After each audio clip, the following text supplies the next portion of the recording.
I paid exactly $22 for a ranch. A deal so cheap it felt like stealing from fate itself. But before I even crossed the gate, I saw something that froze the blood in my veins. Hanging from a rope swaying in the hot prairie wind was a young woman's body. Bare feet dangled above the dust, and a crude sign swung beside her, its black letters burned deep into the wood. Traitor. Death is the punishment. Now, no one expects to buy land and find life or death waiting at the doorstep. And she wasn't just any girl. The truth buried in her story would prove heavier than the rope that had nearly claimed her. Welcome to Maple Frontier Stories. Let's begin. It was late afternoon on the plains. The kind of light you remember from childhood sun low gold, spilling across the earth, every shadow stretched long and sharp. The air smelled of dust and dry grass, the sky, a merciless blue with not a single cloud to soften it. My horse blew hard after the long ride, its flanks wet with sweat-red dirt clinging to my coat. Ahead stood the weathered gate and leaning fence posts, the outline of a ranch no one in town had wanted, sold to me for the price of a few suppers. But out here, nothing comes free. Not even for $22. The land itself seemed to whisper warning that I had stepped into a bargain stitched with blood. And so I ask you, what kind of shadows lie behind a deal this cheap? What kind of fight does a man inherit when he takes possession of land others abandoned in silence? Stay with me. The story has only just begun. Elias didn't think. He moved the way a man does when instinct leaves no room for hesitation. His boots struck the dirt knife flashing once before the rope gave way with a sharp snap. The woman's body fell like a broken branch into his arms, light too light, as if life had already drained from her. Her skin was pale beneath the bruises, lips tinged blue. He laid her down in the dust, pressing his ear close. Nothing but the faint rattle of wind through the dry grass. Elias clenched his jaw bent low and pressed his mouth to hers. The taste of hay and blood clung to his lips as he forced air into her lungs. One breath. Another. Still no movement. Come on, he muttered, voice raw. He slammed his fist hard against her chest. Once. Twice. On the third strike, a ragged cough tore out of her and her body jolted beneath his hands. Her eyes fluttered open, clouded with confusion and pain, fixing on the stranger who had dragged her back from the edge of death. Go, she rasped, her voice, no stronger than a reed in the wind. Get out, before they come back. But Elias tightened his grip on her shoulders, holding her steady against the trembling of her frame. His eyes, dark as flint, did not waver. No one hangs a person on my land and walks away, he said. The wooden sign banged against the post in the wind. Traitor, death is the punishment. The words seemed to echo like a curse across the empty ranch yard. Elias glanced at it once, then tore his gaze back to her. What's your name? He asked. Her lips parted, struggling with breath. Lydia, she whispered. Lydia Kane. The name landed heavy. Kane. He'd heard that name in town, whispered with equal parts respect and pity. A family once proud reduced to ruin, Elias guided her inside the house. The old cabin creaked as if it might collapse with one more storm, its roof half-rotted, the hearth long cold. He set her gently on a bench, offered a canteen. She drank in trembling sips, eyes never leaving the door. Used to be my home, she said after a long silence. Elias's brows furrowed. Used to be. She gave a bitter laugh, dry as sand. Until Maddox took it. My father struck water here deep and clean enough to keep the whole town alive through the drought. He wanted to sell it fair, keep everyone fed. Maddox wanted it all. Her voice cracked. One day the well collapsed. They called it an accident. But I know it wasn't the pote. My father died in that hole. On the day we buried him, Maddox came with papers. Transfer deeds, signed in a hand that wasn't mine. Her fingers dug into the edge of the bench, knuckles white. They forced me out. But I never truly left. I kept silent. I waited. Elias studied her face, bruised, weary, but steady. In her eyes, he saw something he recognized from his own reflection in darker years, the fire that flickers even when everything else has been burned away. So this hanging, he asked. Her gaze lowered. A warning. They've been hunting me for 3 years. I still have my father's map, his surveys, the proof of where the water runs. No one but me knows. Today, I guess they decided scaring me wasn't enough. They wanted me gone for good. A gust of wind forced red dust through the broken window frame. The boards rattled. Elias leaned back against the wall pulse, thumping in his ears. He'd bought a patch of dirt for $22. Cheap land, they'd said. But now he understood. He hadn't just bought dirt. He'd bought into a fight. His voice was low-measured. Do you have anywhere else to go? Lydia shook her head. Only the well. And the men willing to kill for it. Silence pressed between them, heavy as the boards above their heads. Then, Elias heard it faint at first, then louder, a rhythm rolling across the plains. Hoofbeats, not hurried enough to be travelers, not slow enough to be peaceful. Lydia froze. Her eyes widened with a fear too old to be new. Elias straightened, jaw tightening. Who would come? She swallowed hard. Her voice was barely a whisper. If it's who I think it is, Wade Harper. Maddox's enforcer. The sound grew clearer, drums on the earth. Elias stepped to the porch. On the far trail, 3 riders appeared through the haze of dust. The lead rider leaned low in the saddle, his hat brim cutting the sunlight, 2 men flanking silent at his sides. Lydia's breath hitched. It's him, she said, trembling. If Harper's here, it means Maddox knows. They won't stop until they tear this place apart. Her words shivered through the room like a death bell. Elias's hand found the grip of his Colt thumb, brushing the worn edge of the handle. The riders drew closer, dust boiling up behind them like smoke before a storm. Inside, Lydia moved to the corner.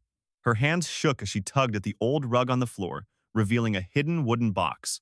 She pulled it free and unwrapped the oiled cloth inside. Elias glanced back just long enough to see the roll of parchment, the yellowed notes, the precise lines drawn by a man who had spent 10 years charting the secret veins of water beneath the earth. She laid the map on the table, her voice low but fierce. This is what they want. If Maddox gets it, he owns the town. He owns everything. Elias bent over it, his jaw tight, depths capacity feeder veins, all marked with a careful hand. He understood now. This was more than a map. This was power. Outside, the hoofbeats slowed. Stopped. A voice called out, rough and mocking. Ward Hurd, you bought this place. We need to talk. Lydia's face went white. She rolled the map back quickly, shoved it into the hollow beneath the floorboards, pressing the rug flat again. Her whisper was sharp. He won't leave until he finds it. Until he finds me. Elias stepped onto the porch, squaring his shoulders against the dying sun. 3 riders waited. Harper sat in the center, smile, thin eyes like a hawk. And just like that, the fight Elias hadn't asked for came riding straight to his door. The hoofbeats rolled closer, steady and deliberate, like war drums carried on the wind. Elias Ward stood at the porch, the sun at his back, dust rising in long ribbons from the trail. 3 riders approached, silhouettes etched sharp against the gold of late afternoon. Inside the cabin, Lydia Kane froze, her eyes locked on the shadows, drawing nearer, and all color drained from her face. Her voice was low, barely audible over the creak of the old boards. It's him, Wade Harper. Elias didn't look back. He had no need to. The fear in her tone told him everything.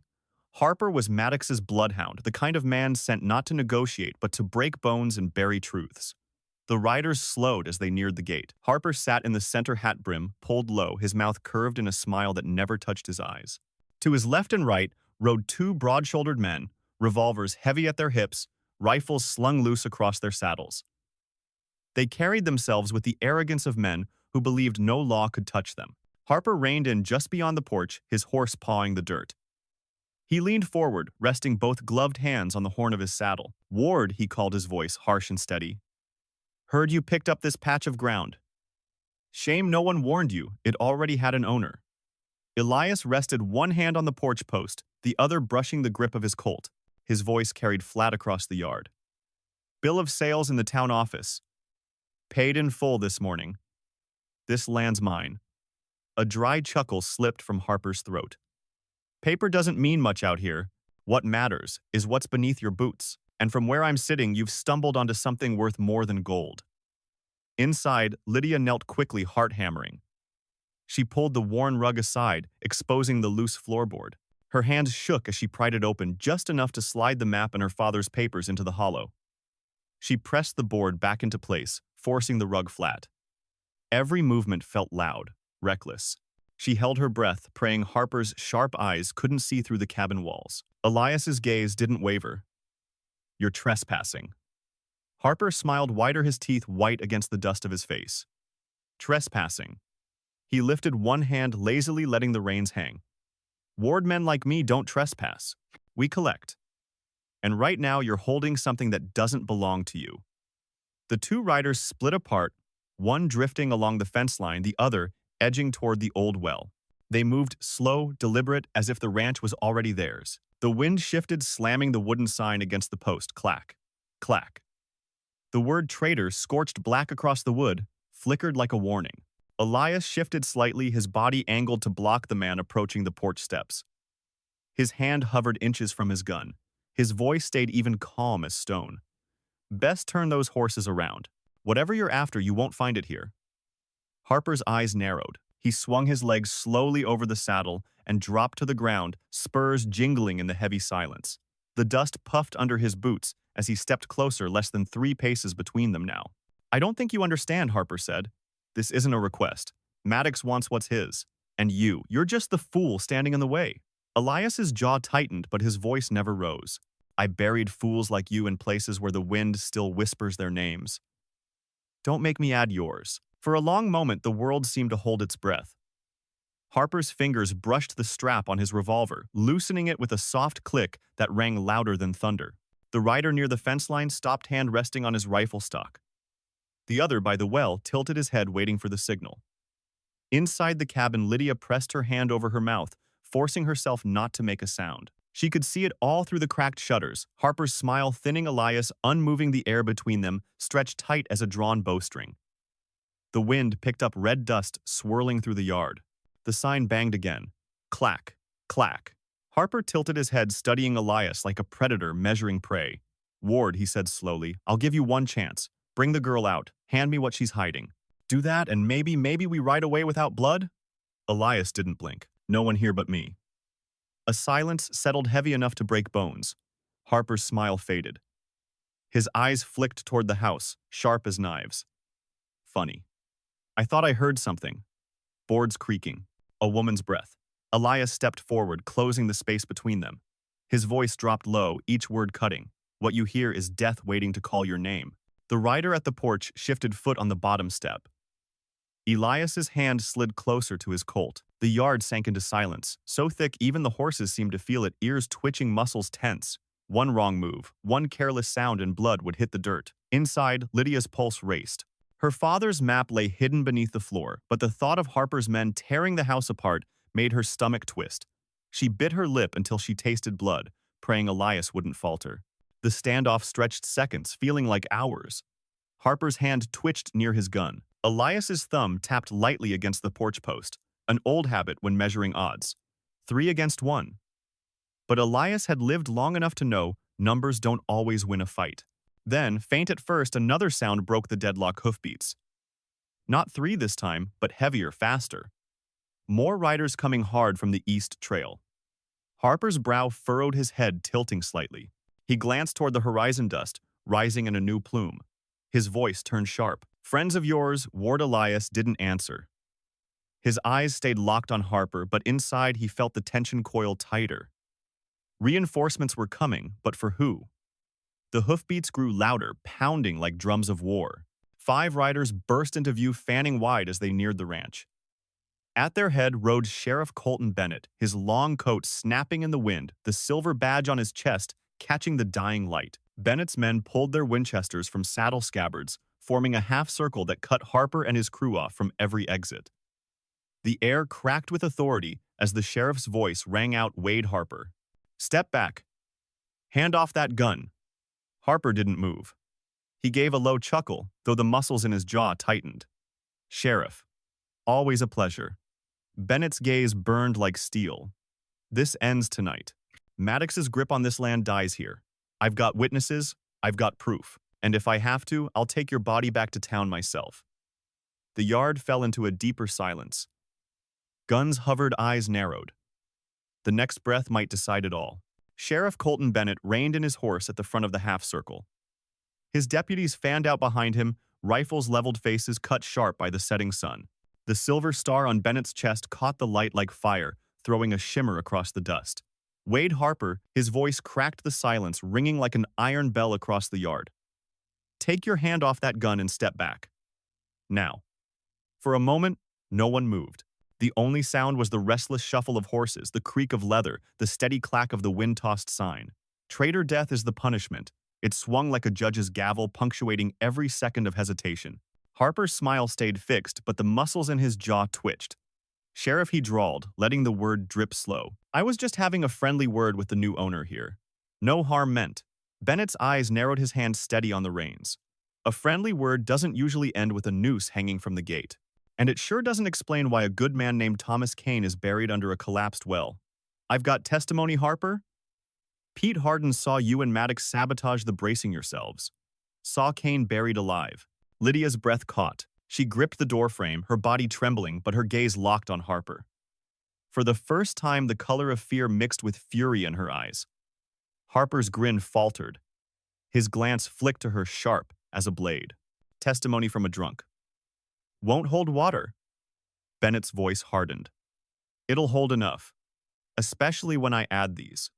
He raised a hand, motioning to one of his men, who carried a leather satchel. From it, the deputy withdrew Lydia's father's surveys and maps, evidence gathered years ago, long before Maddox thought to bury the truth. Elias felt Lydia stiffen beside him. She had hidden her copy under the floor, but now she realized Bennett had more. He had been waiting for the moment when justice could be nailed to the wall with both witness and proof. Bennett's voice rang steady. With Harden's word and these papers, I can hang Maddox and every man who rode with him, including you, Harper. The yard vibrated with tension. Harper's smile collapsed into a snarl. His hand shifted toward his revolver fast as a striking rattler. Down Elias barked, shoving Lydia back into the house just as the gunfire cracked. The world erupted.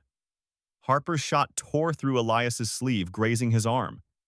He staggered but stayed upright, Colt already drawn. Sheriff Bennett and two deputies fired in the same heartbeat bullets, slashing through the dust. Harper jerked back, chest blooming, read his revolver clattering into the dirt. His eyes flared wide rage and disbelief, twisting his face as he crumpled, knees hitting the ground, before his body toppled lifeless in the dust. The two riders flanking him threw their weapons down, hands lifted high. The half-circle of rifles left them no other choice. The yard stank of gunpowder, the echo of shots ringing against the boards of the ranch house. For a long moment, no one breathed. The wind carried smoke and dust, mingling with the copper tang of blood. Sheriff Bennett swung down from his saddle boots, crunching against the dirt. His deputies moved quickly, shackling Harper's men, dragging them to stand beneath the weight of their crimes. Bennett's voice lowered, but it carried the weight of steel. Justice came late, Miss Kane. But it's here. Lydia stepped slowly out of the doorway, her hands trembling, eyes wide as she looked down at Harper's body. For years he had been the shadow at her back, the hunter in her nightmares. Now he lay silent in the dirt, his blood soaking into the land he had tried to steal. She lifted her gaze to Bennett. Her voice wavered, but she forced it steady. The proof. It's all here. My father's work. The maps. Everything Maddox killed for. Bennett nodded. He took the bundle from his deputy, unwrapping the oiled cloth. The parchment glowed faintly in the dying sunlines, and notes traced with a hand that had measured every inch of the earth. This, Bennett said, will see Maddox stand trial in the territorial court. He'll answer for Kane's death and for every family he bled dry. Elias pressed a hand against his bleeding arm, wincing as crimson seeped between his fingers. Lydia hurried to his side, ripping a strip of cloth from her dress, pressing it firmly to the wound. Her hands shook, but her eyes were steady on him. If it weren't for you, she whispered. Elias gave a faint, crooked smile, his voice rough. This ranch is mine. Anyone who hangs a person on my land, we settle accounts. The sheriff mounted up again, signaling his men to escort the prisoners and Harper's body back to town. The hoofbeats of their departure thundered across the plains, fading slowly toward the horizon. When the dust finally settled, the ranch was silent. Only Elias and Lydia remained standing on the porch in the long shadows of sunset. The red sky burned behind them, streaked with gold as the day bled into night. Elias leaned against the post, his shirt torn, his arm wrapped in Lydia's makeshift bandage. His face was pale, but his eyes, hard all day, now softened as they fell on her. She knelt at his side, rinsing blood from his skin with water from a chipped bowl. For 3 years, she said softly, her voice breaking, I thought I'd never see this day. The day the truth was spoken out loud. The day Maddox's lies began to crumble. Elias looked out at the field, the last light of day dancing over the tall grass. Truth usually comes late, he said. But it comes. The question is, who's got the grit to wait for it? Her eyes lifted to his, and in them he saw not only grief, but a fierce, unbroken will. For the first time, he let himself breathe easier, as if the land itself had loosened its grip. She touched his arm gently. And now, what will you do with this place? Elias exhaled slowly. His gaze drifted to the broken gate, the sagging roof, the empty well. First, he said, I'll fix that gate, then patch the roof. Maybe even the well. A place like this, it deserves someone who knows how precious it is to guard it. Lydia's lips curved faintly. Sounds like you're hiring. Elias extended his hand, calloused and scarred from years of labor. I think this ranch is big enough for two. Especially two who know what it means to keep their word. Her slender hand slid into his. She squeezed once firm, sealing it like a promise. Deal. Above them, the first stars flickered into the night. The cool wind carried the damp scent of hidden water, a promise that beneath the earth life still flowed. Their shadows stretched long across the porch, two figures bound not by blood but by the will to stand when others bowed. Out here in the west, sometimes that was enough to start over. Elias drew a deep breath. For the first time in years, he didn't feel alone against the wind. And maybe that was the true bargain. $22 had bought him more than land. It had bought him a chance to stand beside someone who refused to break. Out here in the West, land and water are worth plenty. But the rarest treasure isn't buried in the soil or hidden in a well. It's a soul willing to fight for what's right. And a hand willing to hold yours until the trail runs out. Tell me, what did you feel in your heart as this story unfolded? Type ENA in the comments if it stirred something in you. And don't forget to subscribe so you won't miss the next tale from the wild frontier where truth comes late but always comes. The sun had long dipped beneath the horizon, but the land still glowed faintly as if it held the memory of fire. Elias Ward stood on the porch of the ranch he had bought for $22, his arm bound in cloth, his body weary from the fight that had nearly claimed him. Beside him, Lydia Kane leaned against the post, her thin frame silhouetted against the star-streaked sky. For a long time, neither spoke. The silence was not empty, it was thick with everything they had survived, with every scream stifled in the dust, with every drop of bloodshed so justice might live one more day. At last, Lydia broke it. Her voice was soft, but it carried as if the night itself wanted to remember her words. I used to think this land was cursed, she said. That it took everything from me, my father, my home, my name, but now I wonder if it wasn't the land at all. Maybe it was the men who thought they could own it, bend it, bury the truth beneath it. Elias's gaze swept across the fields. The grass swayed under the moonlight, a living ocean whispering secrets too old for men like Maddox to silence. His jaw tightened, but his voice was steady. Land doesn't curse. Men do. Land just waits for someone strong enough to protect it. She turned to look at him, her eyes glistening in the starlight. And you, why fight for someone else's ground? Why not walk away when you had the chance? He thought for a long moment. The prairie wind tugged at his coat, carrying with it the scent of dry earth smoke and something deeper, the damp promise of water hidden below. His lips curved faintly, a half-smile rough as the calluses on his hands. Because no man walks away from a life strung up on his own fence post. Because once you've seen someone choking on a rope, you know the fight ain't theirs alone. It becomes yours too. Lydia lowered her gaze, her breath trembling. She understood. She had carried the same fire waiting for someone, anyone to see it. And now someone finally had. The night stretched around them. Coyotes called far off. An owl swept across the yard, silent wings cutting the air. Everything felt changed. The ranch, once rotting boards and broken fences, now felt alive, as if it had been waiting not for money but for grit. For someone who could stare into the dark and not flinch. Elias flexed his injured arm, wincing. Lydia moved closer, her hand brushing his, steadying it.